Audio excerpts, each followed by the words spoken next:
Hi guys, welcome back to my next video. നമ്മളിന്നിവിടെ നോക്കാൻ പോകുന്നത് ബേസിലും നസ്രിയയും തമ്മിൽ ആദ്യമായിട്ട് ഒന്നിക്കുന്ന സിനിമയായിട്ടുള്ള സൂക്ഷ്മദർശിനി എന്ന് പറയുന്ന സിനിമയെ കുറിച്ചിട്ടാണ്. ഈ ഒരു സിനിമയെക്കുറിച്ച് ഒറ്റ വാക്കിൽ പറയുകയാണെങ്കിൽ കിഷ്കിന്ധാകാന്ഡത്തിന് ശേഷം അതിഗംഭീരമായിട്ടുള്ള ഒരു സ്ക്രിപ്റ്റ് എനിക്ക് അങ്ങനെയാണ് പേഴ്സണലി തോന്നിയിട്ടുള്ളത്. പടത്തിലേക്ക് വരുന്ന സമയത്ത് ആദ്യമായിട്ട് കയ്യടി അർഹിക്കുന്നതും ഇതിന്റെ സംവിധായകൻ MC ജിതിൻ എന്ന് പറയുന്ന ആൾ തന്നെയാണ് ഇത് എഴുതിയിരിക്കുന്നതെന്ന് തോന്നുന്നു. പൊളിച്ചടുക്കിയിട്ടുണ്ട്. വളരെ സ്ലോ ബേൺ ആയിട്ടുള്ള ഒരു സിനിമയാണ് സൂക്ഷ്മദർശിനി എന്ന് പറയുന്നത്. നിങ്ങൾ ഈ നസ്രിയ ബേസിൽ എന്ന് പറയുമ്പോൾ തന്നെ വന്നൊരു കോമഡി പരിപാടി വിചാരിച്ചു പോയി കഴിഞ്ഞാൽ അതിന് നേരെ ഉൾട്ടയായിട്ടുള്ള പരിപാടിയാണ് ഈ ഒരു സംഭവം. ബേസിൽ ഇത്ര കട്ടയ്ക്ക് സീരിയസ് ആയിട്ടുള്ള ഒരു റോള് ചെയ്യുന്നത് ഞാൻ ആദ്യമായിട്ട് കാണാണ്. അതുപോലെ തന്നെ നസ്രിയ അത്, പക്ഷെ എന്നാലും നസ്രിയക്ക് കുറച്ചും കൂടി ഒരു കോമഡി എലമെന്റ്സും കാര്യങ്ങളൊക്കെ ഉണ്ട്. ബേസിലിന് ആ ഒരു സാധനമൊന്നുമില്ല.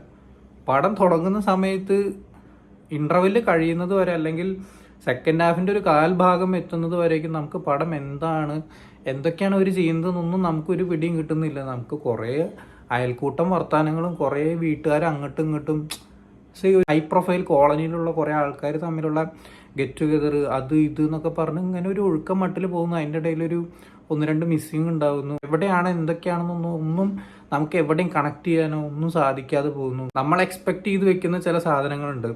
അതൊക്കെ ആയിരുന്നുണ്ടെങ്കിൽ ഇപ്പോൾ റീസെന്റ് ഇറങ്ങിയിരുന്ന പടത്തിലെ അതേപോലെ തന്നെ ആയിപ്പോയേനെ. അതൊന്നും അല്ലാതെ നമ്മളൊന്നും വിചാരിക്കാത്ത രീതിക്ക് വേറൊരു സാധനമൊക്കെ വന്ന് അതിനെയും കവച്ച് വെച്ച് വേറൊരു സാധനമൊക്കെ കൊണ്ടുവന്ന് അത് നല്ല രസമായിട്ട് അവര് ചെയ്തു വെച്ചിട്ടുണ്ട്. അതിന് ഏറ്റവും പ്രയോജനമായത് ഈ ഒരു അൺഎക്സ്പെക്റ്റഡ് ആയിട്ടുള്ള ഈ ഒരു കാസ്റ്റിംഗ് ആണ്. നസ്രിയ, അതുപോലെ ബേസില്, അതുപോലെ എടുത്തു പറയേണ്ടത് പൂജ എന്ന് പറയുന്ന ആ ഒരു ലേഡിയുടെ ക്യാരക്ടർ, ഒരു മുസ്ലിം കഥാപാത്രം.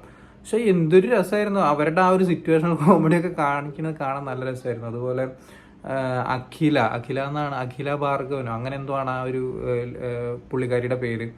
അവരടിപൊളിയായിരുന്നു. സിറ്റുവേഷണലി കൈകാര്യം ചെയ്യാൻ ഭയങ്കര രസമായിരുന്നു. അതുപോലെ തന്നെ എടുത്തു പറയേണ്ടതാണ് ക്രിസ്റ്റോ സേവിയറിന്റെ ആ ഒരു ബാക്ക്ഗ്രൗണ്ട് സ്കോർ എന്ന് പറയുന്നത്. കീടിലെന്ന് പറഞ്ഞാൽ കീടിലും സ്ലോ ബേൺ ആണെങ്കിൽ പോലും പല സമയത്തും നമ്മളെ ടെൻഷന്റെ മുൾമുനയിൽ നിർത്തിക്കുന്ന സെറ്റപ്പുകളൊക്കെ ഇതിൽ പിടിച്ചിട്ടുണ്ട്.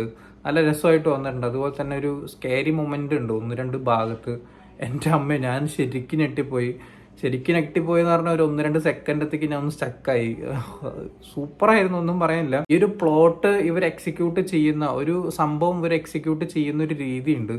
ആ ഒരു രീതി ഞാനൊരു സുരേഷ് ഗോപിയുടെ സിനിമയ്ക്കകത്ത് കണ്ടിട്ടുണ്ട്. പക്ഷേ അത് അത്രയ്ക്കധികം പോപ്പുലർ ആയിട്ടുള്ള സിനിമയാണെന്ന് എനിക്ക് തോന്നിയിട്ടില്ല. പക്ഷെ എന്നാലും ആ ഒരു സംഭവം വേറൊരു ടെറൈനിൽ അവതരിപ്പിച്ചത് നല്ല രസമായിട്ട് വന്നു. അതായത് ആ ഒരു എക്സിക്യൂഷൻ ഒരു രീതിയുണ്ട് ഇവർ ചെയ്യുന്നതിന്.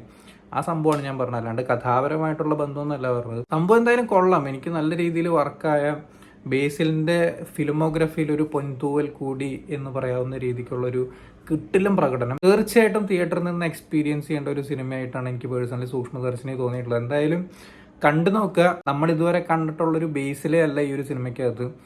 തീർത്തും വ്യത്യസ്തമായിട്ടുള്ള ഒരു ബേസിലിന്റെ ഒരു ഔട്ട് ആൻഡ് ഔട്ട് ഷോ എന്ന് വേണമെങ്കിൽ പറയാം. അതിൻ്റെ ഒപ്പം തന്നെ നസ്രിയും പൊളിച്ചടിക്കുന്നുണ്ട്, അതും ഇല്ലാന്ന് പറയുന്നില്ല. പക്ഷെ നസ്രിയയുടെ ക്യാരക്ടറിന്റെ ഒപ്പം തന്നെ ബേസിലിന്റെ ക്യാരക്ടറും കൂടി ചേരുമ്പോൾ ആ ഒരു എക്സ്പീരിയൻസ് അടിപൊളി സാധനമാണ്. സിറ്റുവേഷണൽ കോമഡിയാണ്. കോമഡിക്ക് വേണ്ടിയിട്ട് ഇതിൽ ഇൻജക്ട് ചെയ്തിട്ടുള്ള ഒരു സാധനമൊന്നുമില്ല. ബേസിലിന്റെ ക്യാരക്ടർ ഭരത്തിനെ ഇങ്ങനെ പെട്ടെന്ന് ഇങ്ങനെ എന്താ പറയുക ഫയർ ചെയ്യുന്ന ഒരു സീന് വരുന്നുണ്ട്. ഇന്റർവെല്ലിന്റെ ഭാഗത്താണ് തോന്നുന്നത്. എൻ്റെ പൊന്നെ, ആ സീനൊക്കെ കണ്ട് ചിരിച്ച് മരിക്കും. ഭയങ്കര സീരിയസ് ആയിട്ടുള്ള സീനാണ്. പക്ഷെ അതിൽ ബേസിലിന്റെ ഓരോ കാട്ടിക്കൂട്ടലും ഓരോ സംഭവങ്ങളൊക്കെ കണ്ടതിനുണ്ടല്ലോ, എൻ്റെ പൊന്നോ ഒരു രക്ഷയില്ല. മാരക അഭിനയം. അഭിനയിച്ചിട്ടുള്ള എല്ലാവരും കിടുക്കിയിട്ടുണ്ട്. അതുപോലെ തന്നെ സിനിമോട്ടോഗ്രാഫി ആണെന്നുണ്ടെങ്കിലും ബാക്ക്ഗ്രൗണ്ട് സ്കോർ ആണെങ്കിലും ആർട്ട് വർക്ക് ആണെന്നുണ്ടെങ്കിലും എല്ലാം കൊണ്ടും നല്ല രീതിക്ക് വർക്കായിട്ടുള്ള നല്ലൊരു തിയേറ്ററിക്കൽ വാച്ച് ഡിമാൻഡ് ചെയ്യുന്ന കിടിലൻ ഒരു സ്ക്രിപ്റ്റ് ഉള്ള എന്താ പറയുക എല്ലാം കൊണ്ടും സെറ്റപ്പ് ആയിട്ടുള്ളൊരു സിനിമ.